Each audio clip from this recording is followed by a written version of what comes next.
Добродојдовте во економскиот брифинг.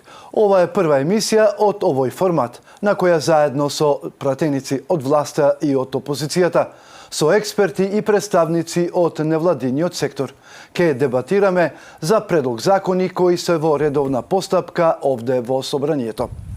Во Собранието во редовна процедура се пакет закони за дигитализација, зашто неодамна се одржа и јавна расправа на тема реформскиот пакет на предлози закони за дигитална трансформација на Република Северна Македонија.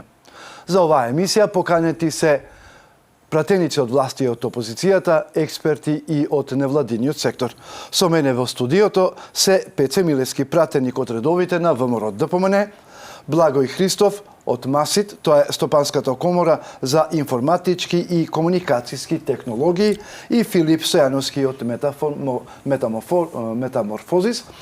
Добродојдовте во Собраниското ТВ студио. Добро ве најдов. Добро ве најдов. Како што реков и во најавата, има пакет предлог закони. Еве би сакал да почнеме со првиот предлог закон. Тоа е законот за електронски комуникации. Па еве генерално онака да се осврнеме како првичен коментар, кои се придобивките од донесување на овој закон. Сега јас како пратеник, еве уште еднаш ги поздравам гледачите на Собраниски канал и да го поздравам носењето на овие закони кои што се веќе во процедура, и денес имаме веќе второ читање на матично тело во комисија. Имавме јавна расправа за која што и господата кои што се заедно денес со мене тука во емисијата разговаравме, јавно се дебатираше. Јас и таму и денес овде истото би го кажал дека во овој дел во врска со овие закони повеќе би сакал експертите, но јас повеќе можеби би кажал за придобивките директно кои што граѓаните ќе ги имаат од законот за архивско работење и од предлог законот за изменување и дополнување на законот за електронски документи, електронска идентификација и доверливи услуги. Додека овие другите се некако постручни, повеќе обезбедуваат функционирање на целиот тој систем, безбедност на системите и софтверите и базите кои што ќе бидат контролирани или подобро контролирани и во делот на безбедноста и во делот на функционирањето, така што да гостите кои што се денес во Собранискиот канал би дал нив предност. Во јавната расправа беа поканети многу институции, многу државни институции, приватни институции, значи законот опфаќа еден поголем број на засегнати страни. Кои се онака генерално за вовед придобивките од овој закон? Што би добиле како земји? Прво благодарам на поканата и на можноста да и овде го артикулираме нашиот став. Јас доаѓам како представник на МАСИТ, Стопанската комора, и овој корпус на закони директно го засега работењето на ИКТ компаниите, на информатичко-комуникацијските компании, и сериозен импакт има врз работењето на телеком операторите.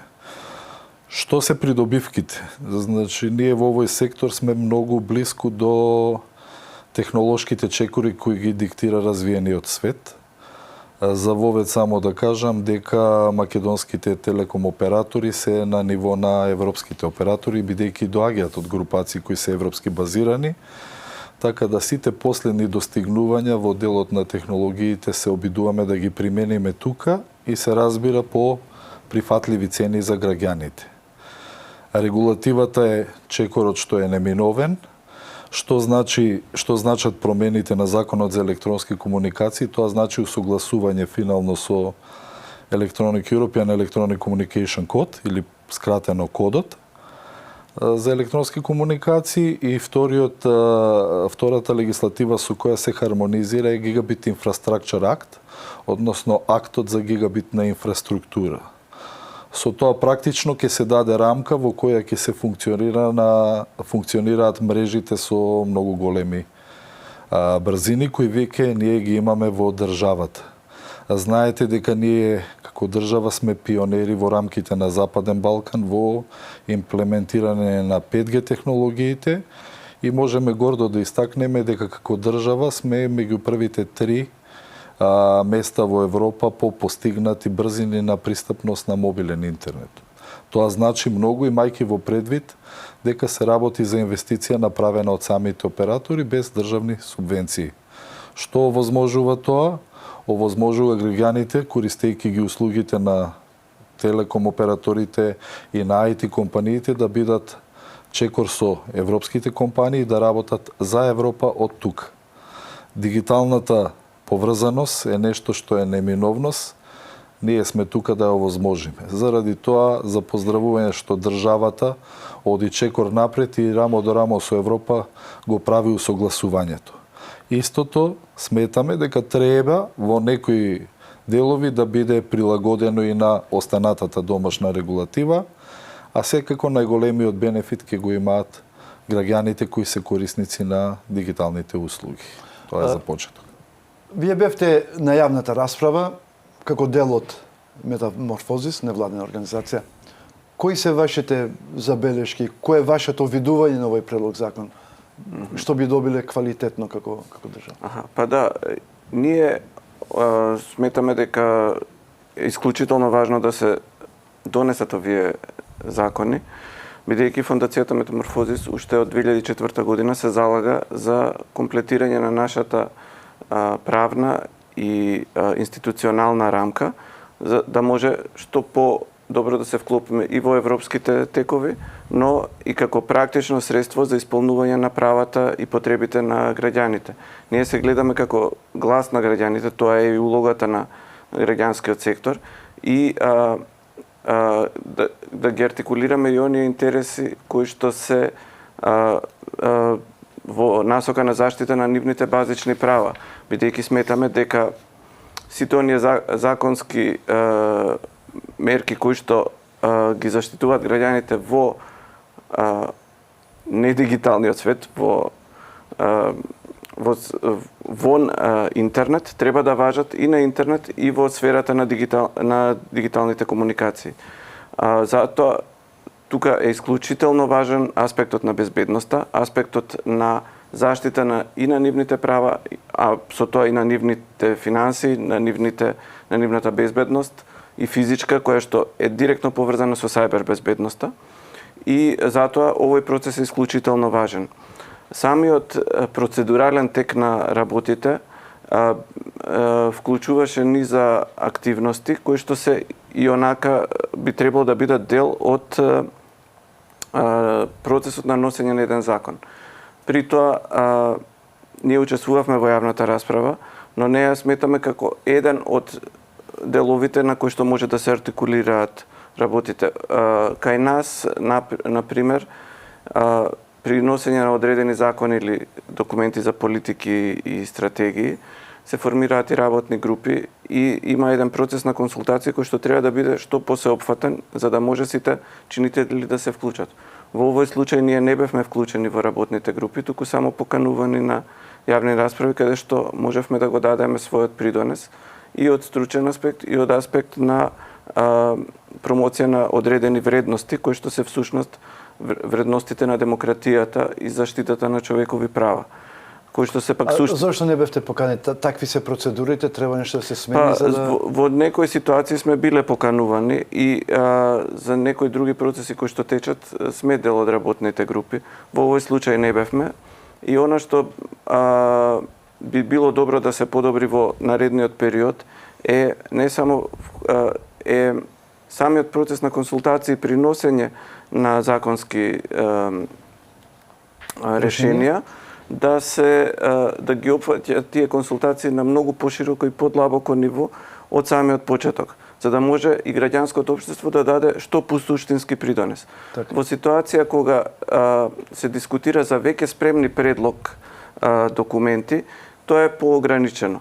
И исто така во самиот процедурален начин може да се надгради со тоа што кога ние добиваме одредени предлози на кои што се дискутира и како организација и како јавност, бидејќи како дел од процесот, дел од предлозите се објавуваат на ЕНЕР, посебен вебсайт на кој што владата, односно државните институции ги објавуваат документите што се во подготовка.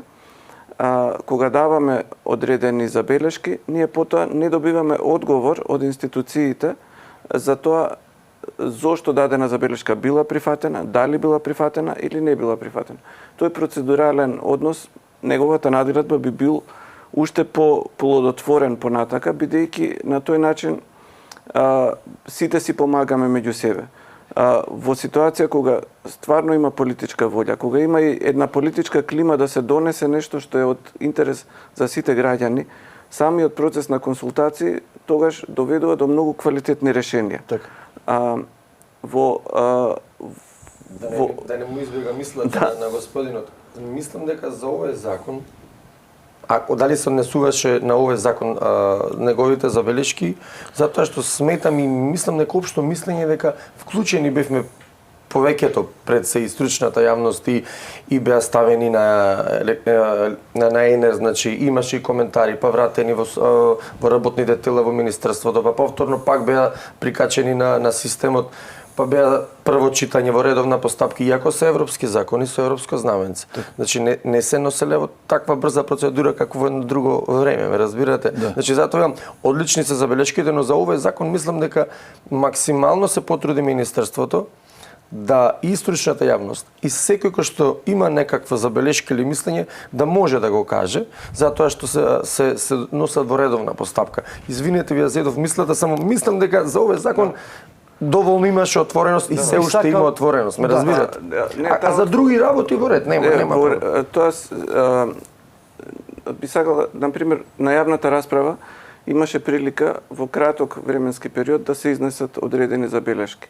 Ние токму баш го поздравивме тоа што дел од забелешките беа прифатени, но и самиот формат на јавна расправа со устно изнесување е една форма која што би требало да биде дел од повеќе форми и бидејќи дел од забелешките кои што не ни беа прифатени, не добивме во претходниот процес образложение или објаснение зошто требаше да ги изнесеме пак, кои што понекогаш се однесуваат на одредени детали, кои што се баш на ниво на нешто што и можеби и стручните служби треба да го одговорат. Би сакал да се осврнеме на овој дел, на целта на овој закон е да обезбеди поттикнување на развојот на јавните електронски комуникацијски мрежи и услуги со цел да се обезбеди економски и социјален развој.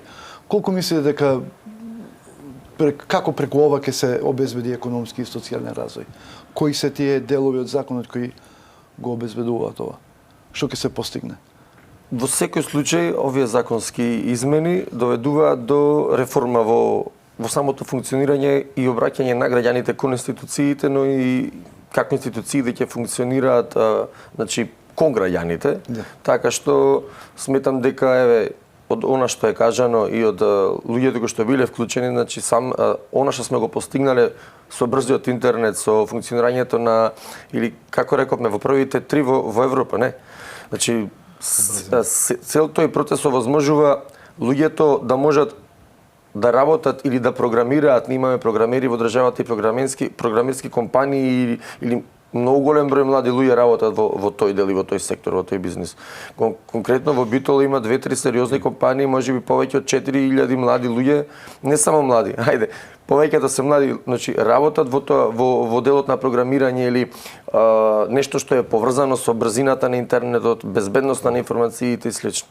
Така што се тоа ќе помогне во тој дел и помага тие луѓе да остваруваат приходи и сето тоа овозможува подобар живот на луѓето. Значи не се иселуваат, остануваат тука. И ние треба да се трудиме тој процес да се развива и да се движи, не мора да е програмирање, може да е аутсорсинг, нели? Така што доста луѓе кои што работат во овој дел сигурно ќе имаат бенефит и ќе видат бенефит, но исто така и овој другиот дел за кој што цело време го споменуваме, побрзата комуникација со институциите, со електронскиот печат, со потписот, со атрибутите кои што се така безбедносно загарантирани.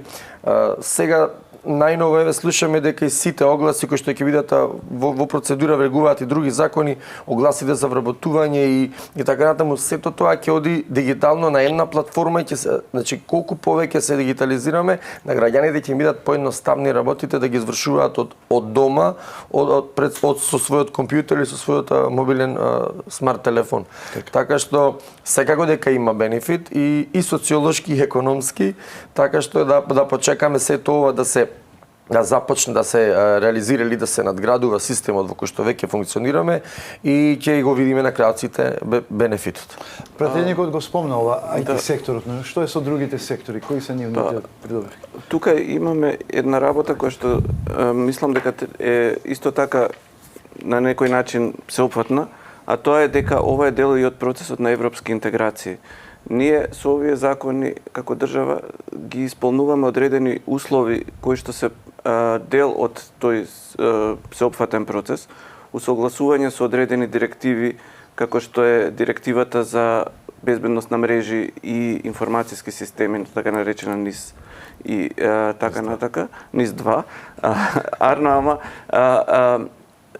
Тој, да речеме, стручен дел е суштински потоа поврзан и со позиционирањето на земјата во целиот тој процес и дури со одредено отворање на ЕУ фондови кои што се достапни за понатамошен развој на институциите кај нас. Тука тоа беше спомнато и на јавната расправа, но тоа е само дел од оној мозаик кој што носи придобивки за сите. Она што е важно е дека сајбербезбедноста, односно безбедноста на информацијските системи и како и функционирањето, целата дигитална трансформација е суштински дел од современиот живот. Ние не може да очекуваме дека нашите граѓани ќе може да функционираат како човек од 21 век ако не ги исполниме тие стандарди кои што истовремено се дел и од овој политички процес на интегрирање во Европската Унија, кој што исто така не е важен бидејќи се отвара со тоа уште еден цел нов свет на придобивки. Значи, вие начнавте убаво и колегите ја дискутира и пратеникот економските придобивки. За да ги видиме економските придобивки треба да тргнеме малку пошироко. Поширокиот контекст значи дали ни треба дигитална трансформација. Тоа е еден дел пакет закони кои се дел од еден поширок пакет за дигитална трансформација на општеството. Да, потребна ни е. Да, потребна ни е што поскоро и сеопфатно во сите домени и во сите сектори. И јас во дискусијата го наметнав само ИКТ секторот, информатичко-комуникацијските технологии како такви. Затоа што од една страна се енеблери, овозможувачи за да сите тие програмери од Битола, па и од други места, и од Струга, и од Дебар, и од Скопје, и од Кочани, и од Струмица, работат било каде во реално време. И да извезуваат продукти кои создаваат голема додадена вредност. Нема поголем чинител кој што влијае врз развојот на бруто домашниот производ и врз развојот на една земја од дигитализацијата и дигиталниот развој. Па вие ако сретнав еден податок дека околу 500 и кусур милиони е извозот на Македонија во IT делот само. Тоа е сериозна бројка.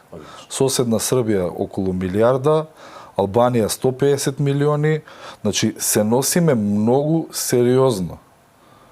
А таму е додадена вредност, таму немате трошоци, имате голема маргина, голема разлика. Имаме едно што е поента на државата и на новите државни политики. Младите остануваат дома. Ги трошат парите дома. Значи, ние создаваме нешто што е виртуелно, услуга создаваме. И сето тоа го продаваме надвор. Без разлика што почнуваме од нешто што се вика како се вика компании кои даваат поддршка на странски компании, ќе дојдеме и до време кога ќе креираме автентични производи. И веќе ги има автентични македонски софтвери и производи кои треба да се бориме и да ги направиме шампиони. И за тие истите државата треба да најде начин како да ги мотивира уште повеќе да работат. Оти приказната во Битола е иселеник што се вратил од Австралија и сега вработува 700 луѓе, таа една фирма што јас ја знам. Верувате, оти такви примери ги има многу. И тие се нашите амбасадори што ги враќаат, што го стопираат brain drain-от, ги враќаат, ги задржуваат младите во државата, а во исто време креираат, како се вика, состојба на која и останатите граѓани гледаат бенефит. Не знам колку се сеќавате каква револуција беше она заменувањето на исплатата на пензиите 2008 од кеш во картица. Па ние го прогресиравме банкарското работење, намаливме даночна евазија и сите други работи, корупции, ред работи се тргнаа. Дигиталната трансформација и преминот од аналогни хартиени работи во дигитални овозможува државата да оди напред. Овозможува да се бориме против корупцијата, дали ќе е ситна корупција на шалтерите за било каква потврда, и ни овозможува да нудиме нови бизнис услуги. Значи, верувајте, се отвараат нови сектори. Ние не ни чепкаме за нешто што Европа проба да го регулира вештачка интелигенција. Тоа ќе биде драйверот. Тука ќе се креираат нови типови на услуги, кои што не бараат физичко присуство. За тоа да се регулира, потребно ни е прилагодување на законодавната рамка во делот на електронските комуникации, меѓутоа и во делот на безбедноста на мрежните информацијските системи, така наречена сајбер безбедност, меѓутоа и во физичката безбедност, тука фали една дополна, особено во делот на критична инфраструктура, за да го заокружиме целиот систем. И се да ни биде затворено и безбедно, и да ни биде отпорно кон физички сајбер напади, а од сето тоа да видат бенефити граѓаните. Како јас го гледам тоа како бенефит. Почна Министерството за дигитална трансформација да промовира дигитализација на јавните услуги. Верувајте, мрежите сами по себе и овие брзини што ви ги спомнувам, што сме шампиони на ниво на жичани, на оптички или на 5G системи, не значат ништо ако немаат употребна вредност.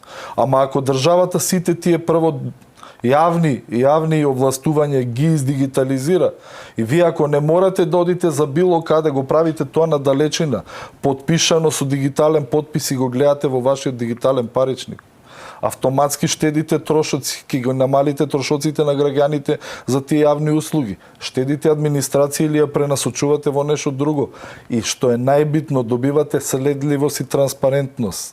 Следливост, транспарентност и отчетност. Се губи тука можноста за pocket money, оние ситни подкупувања или благодарности, како сакате кажете, па до сите други нивоа на корупција. Така. Влијаеме во борба против сивата економија. Верувајте, кога се е дигитално, пробајте ги само, како се вика, платформите на вештачка интелигенција, да видите колку ви е се достапно. И па тоа е дигиталната трансформација, тоа го овозможува на ниво на општество. Да не зборуваме сите тие нови системи, услуги и поврзаност, колку се значајни за индустријата. Постои цела наука која се вика Индустрија 4.0, се работи за технолошки напредности кај што вие го оптимизирате производството, го следите до микрониво, до машина, значи, живееме во 21 век, меѓутоа многу се уште ни е далечно сето тоа, колку модернизација може да се направи. Да не зборуваме во здравствениот систем, место додите, најбанален пример.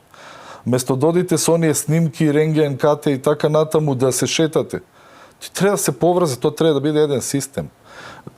Осмислен или проектиран сигурносно, безбедно, со соодветен проток и протоколи, како што Европа ги дефинира, и сето тоа да го примениме тука.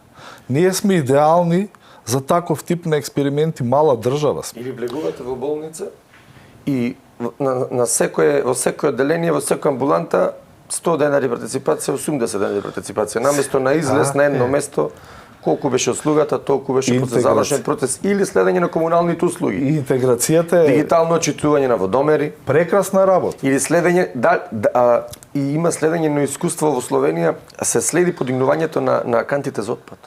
Значи самата фирма следи каде отпадот е подигнат или не е подигнат. Во Македонија почна да се следи. За жал, се уште се потребни пари и пристап до фондови, заради тоа што државата не може одеднаш да го изгради концептот на смарт паметни градови, него го прави поединечно и со помош на определени фондови. Ја спомнав водата затоа што е еден битен и водата ресурс, со смарт метри да знаеме потрошувачката, да намалиме загубата. Оптимизација. Водата е ресурс на државата која што е од битно значење, како воздух, така и вода. Цел систем. Така што следењето на тие процеси ќе овозможи намалување на трошоци, значи поголеми заштеди,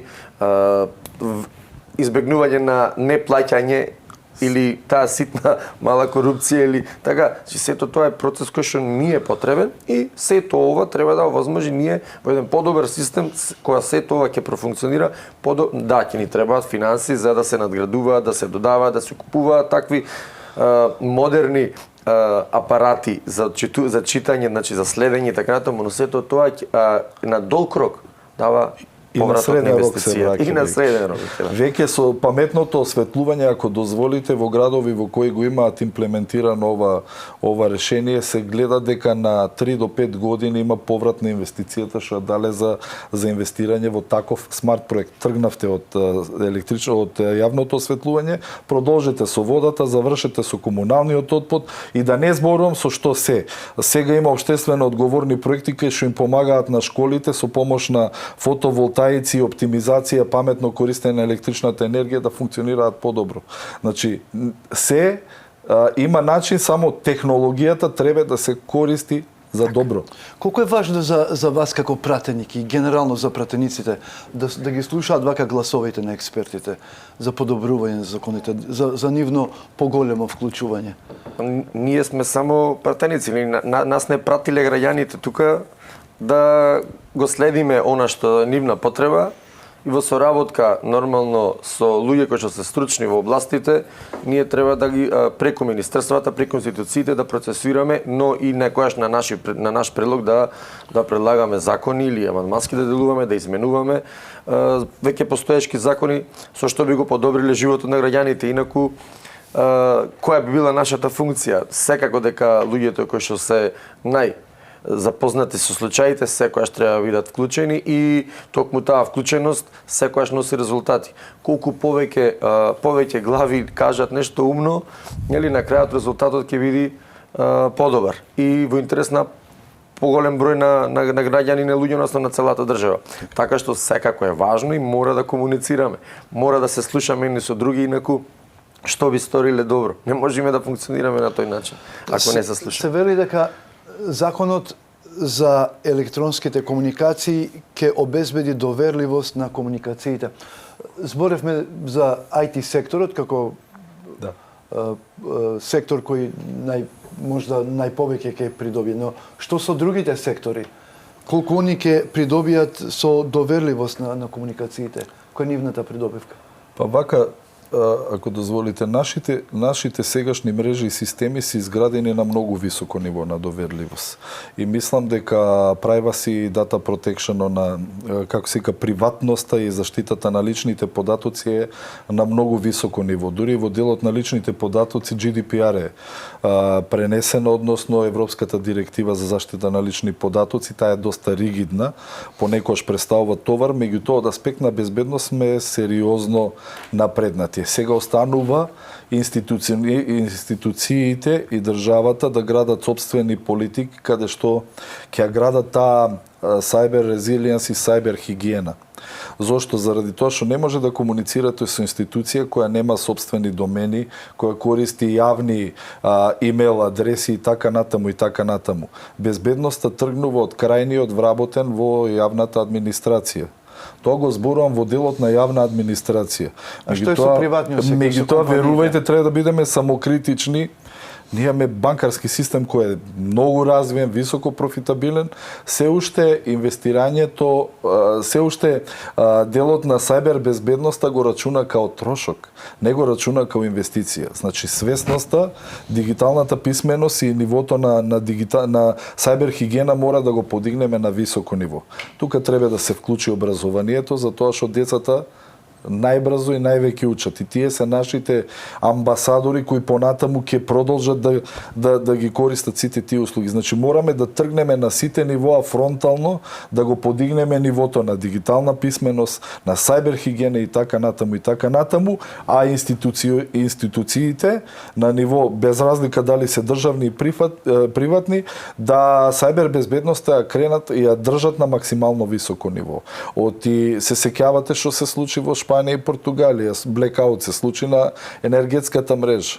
И нашите енергетски мрежи се близко до блекаут доколку нема сајбер безбедност на мрежниот преносен систем. Значи, верувајте, како што работи заштитата на безбедноста од една страна, така и хакерите и овие ренсомвери и слични групи кои организираат слични напади, работат на стекнување на нелегални пари. Меѓутоа, сето тоа се гради соодветно. Сметаме дека прилагодувањето на НИС-2 директивата, која баш ги регулира правата на субјектите за безбедност и интегритет на комуникацијските и информацијските мрежи и системи, е соодветен чекор напред. Дека ние некогаш и малку ги идеализираме работите со доследно прилагодување на директивите и регулативите од Европа, без гледањето на спецификите на државата од аспект на другите закони. Да, може би треба малку да бидеме попредпазливи и поспори. Меѓутоа, верувајте, треба да работиме, особен апел до политиката, треба да работиме на друго. Треба да работиме на отварање на пристапот до европските структурни фондови. Ние за сега имаме пристап до ИПА фондовите, односно техничката помош. Политиката, меѓутоа и бизнисот, ја секогаш кога сум во странство и кога разговараме со представници од Европската комисија, дали ќе во делегацијата тука или надвор, апелираме дека на нас ни треба пристап до структурните фондови. Зошто? За да се премости дигиталниот, јас имате зони во Мариово што се ненаселени, а можеме да однесеме инфраструктура, меѓутоа за да биде економски исплатливо, тие се бели зони. Треба некој да го субвенционира тоа, а таму можат да работат и да имаат минимални трошоци. Значи ќе функционира, струја ќе има, телекомуникацијски услуги ќе има, таму IT фирми може да политиката може да апелира на Европската комисија да ги отвори структурните фондови во рамки на предпристапниот диалог. Затоа што верувајте, тие структурни фондови нема да ни требаат кога ќе влеземе некојаш во ЕУ. Тие се за да се прилагодиме и да достигнеме на ниво на развој како Европската Унија. И постојано ќе го апелираме тоа. Политиката треба да се обидува на свој начин, истото тоа да го прави и да привлекува соодветни, како се вика, инвеститори и кредити кои ќе помогнат сето тоа да се направи, затоа што државата не може сама по себе да го има тој финансиски капацитет. Зборуваме за премостување на дигиталниот, јас зборуваме за некои 7 до 8 милиарди кои во рамки на Европската комисија има расположлив буџет. И сето тоа се инвестира, пример, за да се спои островот не знам кој во Грција или не знам каде во Бугарија. Ние тие пари ги немаме. Тие се опипливи пари што се развива инфраструктура и овозможувавме до крајниот корисник да може да ги ползува дигиталните услуги.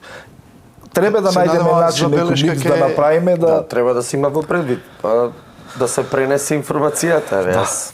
Не сум директно запознат со ова, но мислам знаеме дека има фондови, но дека не сме корисници или дека тоа оди веројатно фаза по фаза, чекор по чекор, не можеме да стигнеме веднаш до тие големи и треба да се работи на тоа. И присуство таму треба да се има кај што се дизајнираат фондовите, кај што се пропишуваат тендерите и користењето на сите тие пари, треба да бидеме први на изворот. Мислам дека почна министерот за дигитална трансформација да го прави тоа со институциите од Бриселот и они ќе дотираат пари, тие пари ќе дојдат на ниво на јавна власт на држава и треба да се искористат. Спомна соговорникот, овие закони се со европско знаменце, значи тоа значи многу, значи они чекираат буквално, имате исполнето ова, имате исполнето, чим имате, еве ќе ви дадеме. За да го развие пример дигиталниот паричник ќе добие европска помош и сето тоа ќе се дизајнира на соодветен и безбеден начин за да. Па спомна министерот, само што спомна министерот дека ние дополнителни средства ќе добиеме со носење на овој пакет на закони. Па за тоа е. Значи министерот тоа го кажа и на јавната расправа дека ние ќе добиеме дополнителни средства и можност, значи финанси само со донесување на овие закони плюс дополнителни средства како грант, мислам, така некако. Тие се за.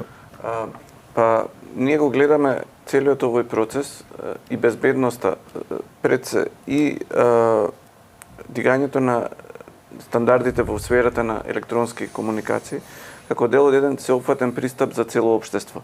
Тоа на англиски еден термин што се користи на ниво на Обединети нации, whole society approach, значи пристап за цело општество во кој што и при креирање на решенијата се сите засегнати страни вклучени, бидејќи сите потоа треба да работат во дадена област за да се спроведат тие донесени решенија. Во областа на сајбер безбедност е многу тесно поврзана со областа на заштита од дезинформации, манипулации, штетни странски влијанија, штетни антидемократски влијанија, нешто што Европската Унија дури има развиено и цел нов механизам и речник под кратенката ФИМИ. Странски манипулации, информацијски внешувања, или ние ги викаме информацијски ризици. Например, како тоа влијае на квалитетот на живот на сите ни е очигледно преку примерот на напади врз образовниот систем. Ние имавме низа кампањи или напади кои што ја подриваат и безбедноста на државата, но и довербата во системот, во државните институции, како што беа лажните дојави за бомби. Тие опфаќаат и сајбер безбедност, бидејќи се злоупотребуваат компјутерски системи, што се опфатени со кривичен законник, опфаќаат и дезинформации, лажни содржини кои што се пуштаат во јавноста со цел да се наштети на системот, да се наштети на сите чинители пред се, и потоа имаат консеквенции во реалниот живот. Не остануваат само во сајбер, во виртуелноста, туку едноставно го блокираат, цел град може да биде блокиран. Економските субјекти трпат заради тоа што им се прекинува работата, родителите трчаат да ги спасуваат децата, МВР се ангажира со браќаот, низа други, мислам, сите се сеќаваме на тој период. И тоа може да се поврзе и како што рековте со примерот на Шпанија, каде што имаше нарушување на на енергетскиот систем. Имаме низа примери низ Европа, дури се споменува и разните пожари и слично, дека може да имаат врска и со она што го викаме геополитичка ситуација, каде што на одредени сили кои што се против демократијата, против просперитетот, но и против европската интеграција како процес кој што би го дигнал и не само нашиот квалитет на живот, туку и нашата моќ како држава, би се дел од еден, можеби, систем и на саботажи и на манипулации со информациите. Затоа ние сметаме дека е многу важно овој процес на усогласување на законите за безбедност на мрежите и за електронски комуникации сигурно беше споменат и во Европскиот извештај за 2024 година, каде што беше посочено дека има потреба токму овие реформи да се направат. И веројатно оваа година ќе добиеме подобар статус. И тоа е еден дел од целиот тој процес на европски реформи кој што во некој момент се валоризира и преку финансиска помош. Но финансиската помош е само, како да кажам, составен елемент подкрепа за она што е трансформација на општеството, да живееме во 21 век, а не во 19, што би се рекло. И она што е важно, ние сметаме дека треба да се продолжи со овој процес. Веќе имавме поволна политичка волја искажана уште од предминатата година. Значи, има на некој начин и некој вид на консензус меѓу сите политички партии. Ние сметаме дека за некои прашања нема потреба да се сведуваат на препукување меѓу партиите, особено прашања од безбедноста и за сајбер безбедноста, но и поширокиот контекст, како борбата против дезинформации. Бидејќи, ако немаме општество во кое што вистината се користи за да се носат одлуки, тогаш имаме лоши, неквалитетни одлуки на било кое ниво. И затоа овој аспект на безбедноста сметаме дека треба да продолжи и со почеток на процесот за градење стратегија за отпорност кон штетни влијанија на дезинформациите, која што беше прифатена од страна на нашата извршна власт и во 2023 како иницијатива од граѓанскиот сектор. 11 организации заедно со академски институции ја направивме таа иницијатива. Во тоа време, в 23-та, добивме одговор од извршната власт дека ќе биде дел од работниот план за владата за 24-та година, но заради изборите тоа беше на некој начин стопирано. Она што е важно за процесот на европски интеграција е дека од 2024-та оваа обврска да се градат такви механизми стана дел не само од делот за слобода на медиуми, кај што до тогаш се третира дезинформациите како проблем, туку и кај делот за надворешна и безбедносна и одбранбена политика, поглавје 37, кај што исто така нашата држава беше единствена во регионот минатата година посочена заради прифаќањето на таа иницијатива за градење Национална стратегија за отпорност кон дезинформација, скратено речено, како единствен таков чекор во целиот регион, а сите држави во регионот, во Западен Балкан, се обврзани да прават такви чекори. Во некои држави имаме големо, како да кажам, непостоење на политичка волја да се оди во таа насока. Дури се става под знак прашање целата нивна европска интеграција. Кај нас, како членка на НАТО, како кандидатка за влез во ЕУ, државата стварно може да биде и лидер во регионот, доколку овој процес со подигање на нивото на законска заштита во областа на сајбер безбедност го надополни со тој пристап за цело општество и за креирање на еден инклузивен процес, еден процес во кој што од почеток со формирање на тие работни групи, кои што не сметаме дека е тоа само работа или на компјутерџиите, или на новинарите, или само на политичарите, или само на безбедњаците, или како ги викаме, стручњаците за безбедност, бидејќи тоа се однесува и на образованието, и на академската сфера. Потреба е науката да се вклучи, заради тоа што кај нас немаме дури ни многу истражувања локални за тоа кои се ефектите на сите овие процеси, кои се сите потреби. Најчесто тоа се истражувања кои што невладините организации ги прават спорадично кога ќе добијат средства од странство. Ни треба цел систем да се надоврзам со ова, како дел од денешната дискусија и третиот закон од овој пакет закони кој е во процедура, тоа е законот за безбедност на мрежни и информацијски системи. И целта на овој закон е изградба на капацитети за безбедност на мрежни и информацијски системи во државата. Кога говоря, ми падна онака на памет да ве прашам кога се среќавате со граѓани, било да се тоа митинзи пред избори или после избори, на средби со граѓани. Колку граѓаните се интересираат генерално? Дали имате или треба да се почне некоја кампања на едукација на граѓаните за безбедност на комуникацијските системи?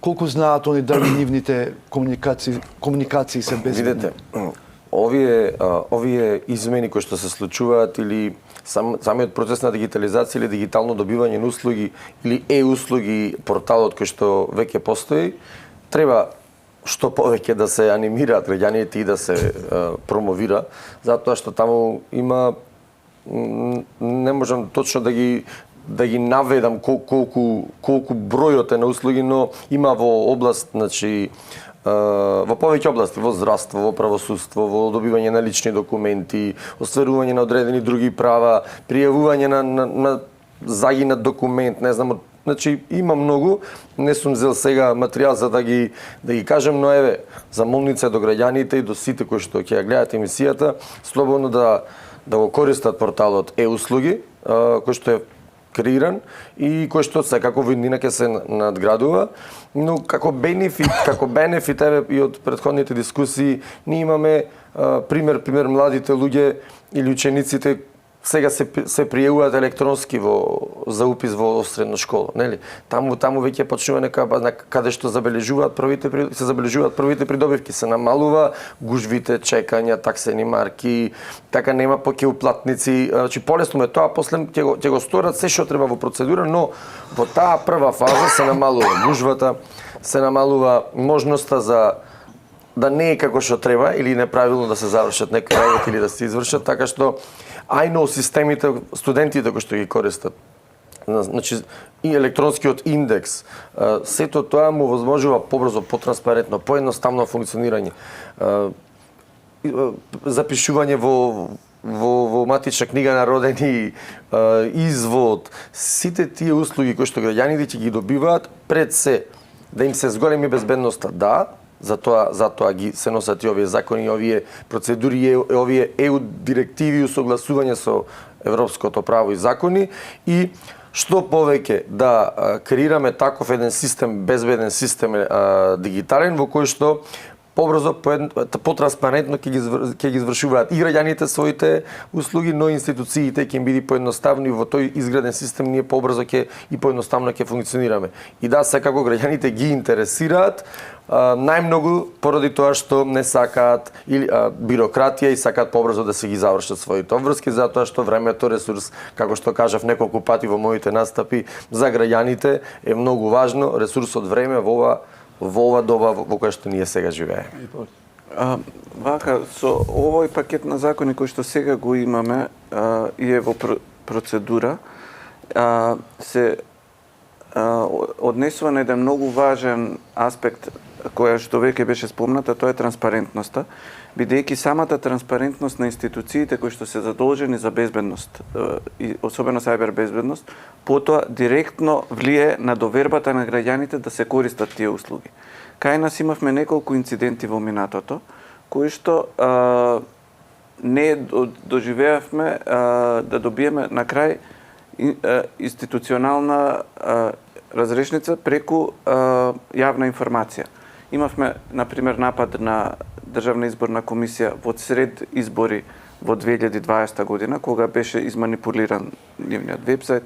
Имавме напади на низа институции, Фонд за здравство и слично, хакерски напади на вебсајтови на државни тела. Она што е позитивно во овој сет на закони, не само во оној за сајбер безбедност, туку и овој за изменување на закон за електронски услуги, и е дека од една страна се дава акцент на транспарентноста. Ама таа транспарентност е практично еден вид на стратешка комуникација меѓу институциите и граѓаните, кои што институциите им даваат отчет на граѓаните за тоа. И сега не мора граѓаните да станат хакери сите, не мора сите да станат компјутерџи за да ги користат овие услуги, ниту па да станат толку стручни за да навлезат во тоа каков бил нападот или каков бил системот или кој се нов софтвер треба да се примени или стандард. Тоа е работа на стручните служби, но работа на државните институции е да бидат отворени, искрени и до на ниво кое што е според безбедносните стандарди, да го искомуницираат тоа што е од интерес на граѓаните. Ние како граѓани кога би знаеле дека после тие дадени инциденти се направени следните мерки за да се спречи таков нареден инцидент. Не знам, ако имало отворена врата до компјутерската соба која што била кај што не се заклучувала, е донесена мерка дека тој што го има клучот е само мора да биде сертифициран, а не било кој што поминува, тоа го јакне нивото на доверба. Сега, ние навистина, да речеме, во овие нови закони има некои делови кај што баш се промовира транспарентноста. Тоа е, например, воведувањето на обврска за отворен код. Но, например, една од нашите забелешки беше да се применат одредени европски стандарди, да се стават тие во законот како такви, за да може потоа на сите кои што потоа ќе бидат задолжени да го спроведуваат законот во разни институции, бидејќи ова не е само една институција сега која што ќе треба да ги примени овие мерки, да им биде јасно. За жал, искуството кое што е кај нас до сега, од последниве, да речеме, 30 години на независност, е дека ако на државната администрација не е нешто ставено експлицитно во закон, тие сметаат дека било што друго е опционо. Потоа се оди на ниво на подзаконски мерки, дополнителни регулативи и слично, кој што може да ја одложи практично примената на оние стандарди кои што уствари би требало да бидат стварно на некој начин основа за работата, која што после ќе доведе и до доверба и до поголемо користење на истите. Ако дозволите, мислам дека со законот се надогради делот на функционирањето на циртовите, зошто? Заради тоа што беше еден секторски цирт, што беше Computer Incident Response Team, што беше лоциран физички комуникацијски во Агенцијата за електронски комуникации, сега и во Министерство се предвидува нешто како државно, не е исклучено и секторски циртови во делот на финансии, енергетика и така натаму, заради тоа што безбедноста и секторски се гледа, меѓутоа и оверол државно и мора да постои координација. Во делот на тоа дека треба да има отчетност после завршените сајбер напади или обиди за сајбер напади, не се согласувам баш многу, заради тоа што доволно е државата да увери дека извлекла полка од тоа и се применуваат соодветни мерки и активности за да сето тоа се надмине. Дека се надминува и идеално тоа ќе биде еднаш за секогаш решено и затворено, нема да биде, заради тоа што и сајбер криминалците од другата страна работат и они се трудат да бидат чекор пред безбедноста, преку ransomware и така натаму злоупотреба на податоци да направат некој финансиски криминален бенефит. Државата треба да се обидува да се бори и да ги користи приватните и јавните капацитети во делот на сајбер безбедноста. Можеби треба да размисли на модел на приватно-јавно партнерство во делот на сајбер безбедноста, за да нема гломазни системи и набавки на ниво на држава кои се трошок сериозен и вработување на соодветни сајбер експерти кои би го правеле тој сајбер одбранбен механизам, меѓутоа да се обиде да го добие на ниво на услуга за сервис преку провајдерите кои сето тоа го нудат, а нормално ни соодветно законско решение кај што дозволува сето тоа да се направи. Околу делот на тоа дека како се вика се преземаат мерки, да, се преземаат, ја од време на време читам извештаи на Државниот завод за ревизија, таму има многу интересни наоди во делот на сајбер и мрежната безбедност и убаво е да се прочитаат. Они прават од време на време и фолап и ревизија на исполнувањето на сите тие забелешки, па прават мерки и така натаму. Државата, мислам дека во делот на сајбер безбедноста треба малку повише да се фокусира во рамки на тие наоди, меѓутоа треба да бидеме свесни дека тоа не се случува само кај нас, се случува кај многу поразвиени сајбер свесни држави и нации. Ние треба да работиме тоа што го начнавте како прашање, да свесноста за сајбер ризиците се покрене на повисоко ниво, да имаме соодветна безбедност на сајбер безбедност на хигиена, од време на време критичните системи да ги тестираме од аспект на пропустливост за сајбер напади и така натаму и соодветни мерки и системи да се предвидат што доколку сепак се случи, да сето тоа се локализира, минимизира. Мислам дека таму треба да се работи и да, широката свесност треба да биде на ниво. Покрената и од државата као свесност за сајбер безбедноста, меѓутоа и од приватните чинители, заради тоа што ние сите треба да бидеме свесни дека кога ви стига порака на мобилен телефон дека имате пратка од пошта, вие не ја очекувате. Тоа е базично ниво на сајбер свесност дека тоа не треба да го отворите заради тоа што ќе ве води негде, па ќе ви се загрозат личните податоци и така натаму. Значи, треба таа тема да се популаризира и да се ствара свесност меѓу чинителите и се надевам дека неминовно е. Модерното време ќе носи модерни предизвици, а ние ќе се обидеме да одговориме. Да, само да појаснам. Понекогаш, вие претходно спомнавте, интересите на бизнисите имаат поинаква перспектива од граѓаните како индивидуи. Така што во некои ситуации, например, ако дадена банка е цел на сајбер напади, тие секако нема тоа да го изнесуваат многу јавно, бидејќи тоа би било нивната пресметка би била дека тоа би наштетило на нивниот углед и слично.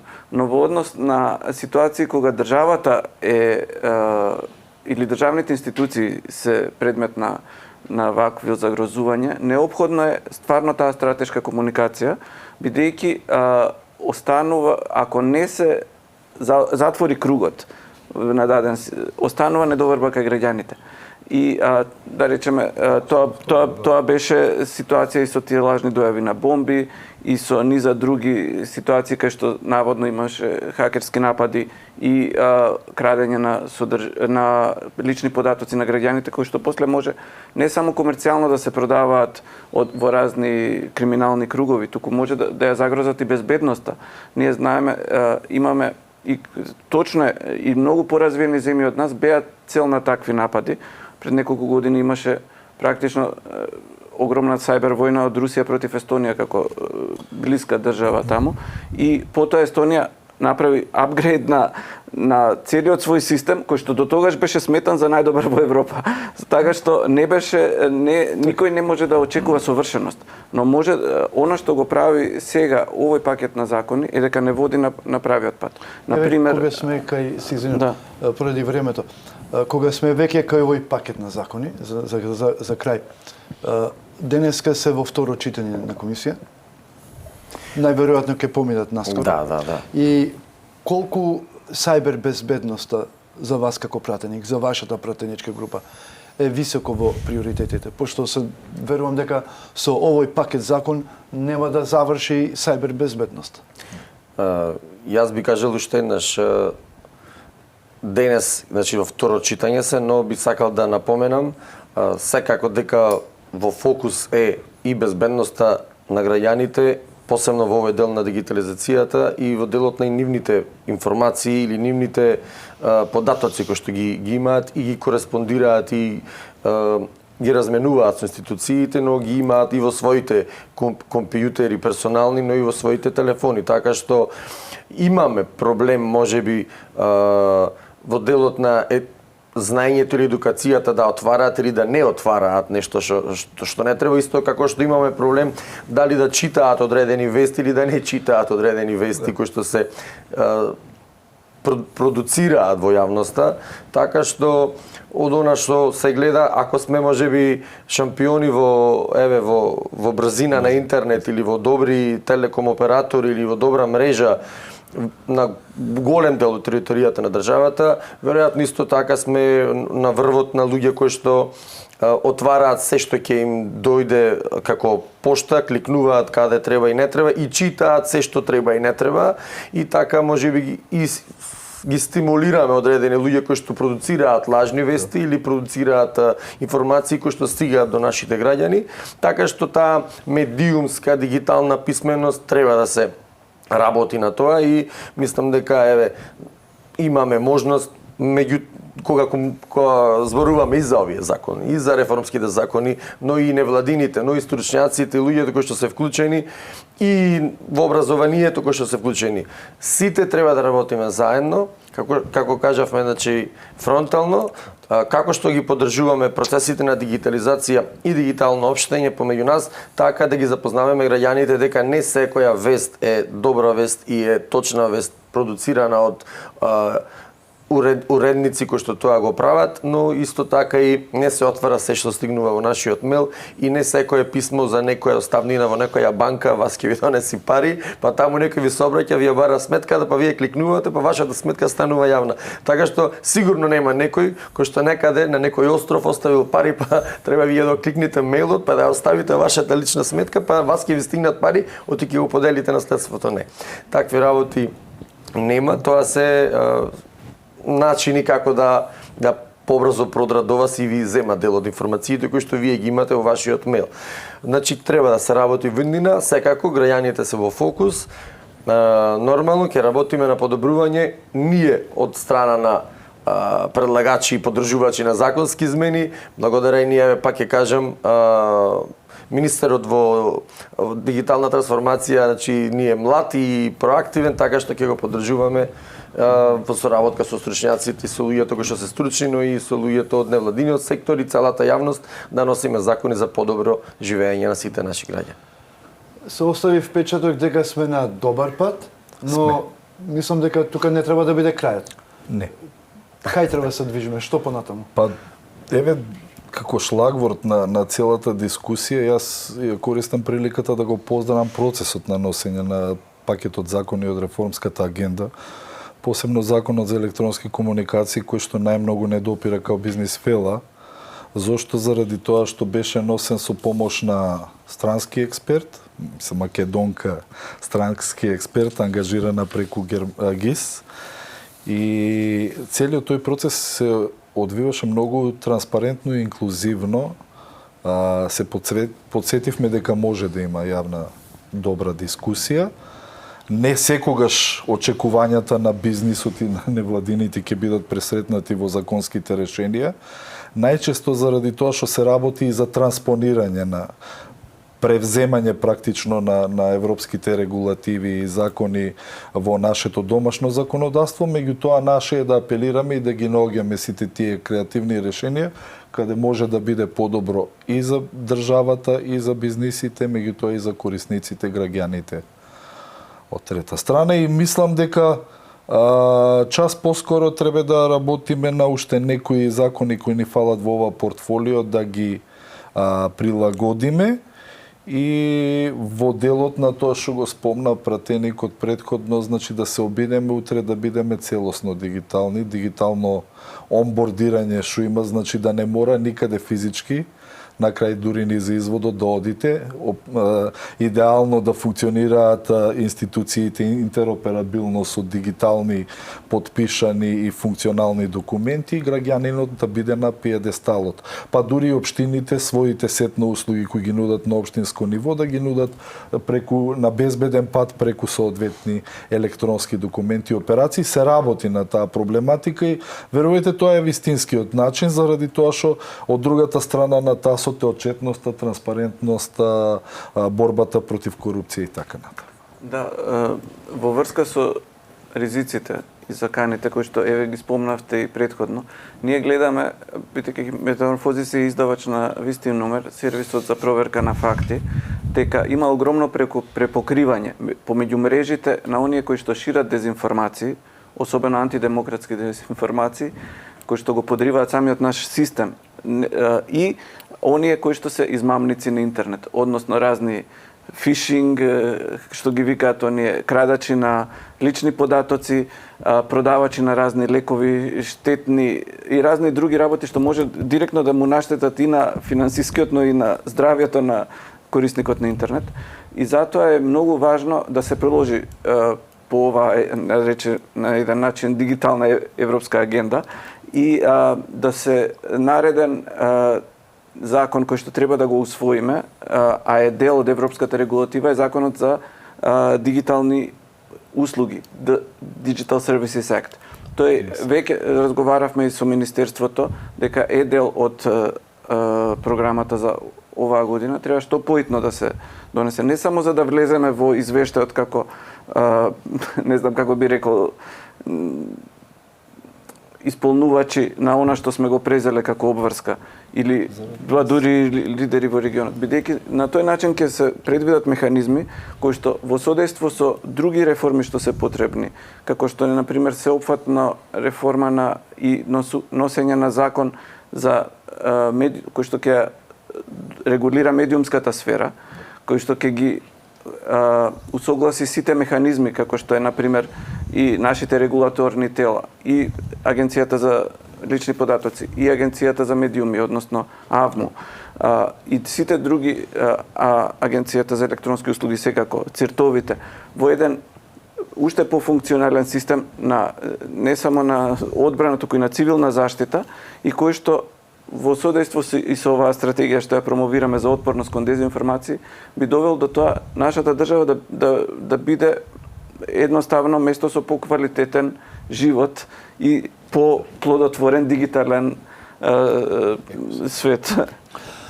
Фала многу што бевте гости во Собраниското председство. Благодариме за поканата. Благодариме. Гледавте економски брифинг. Мои гости денеска беа Пеце Милевски, пратеник од редовите на ВМРО ДПМН, Благој Христов од Масит и Филип Стојановски од Метаморфозис. Останете на Собраниски канал.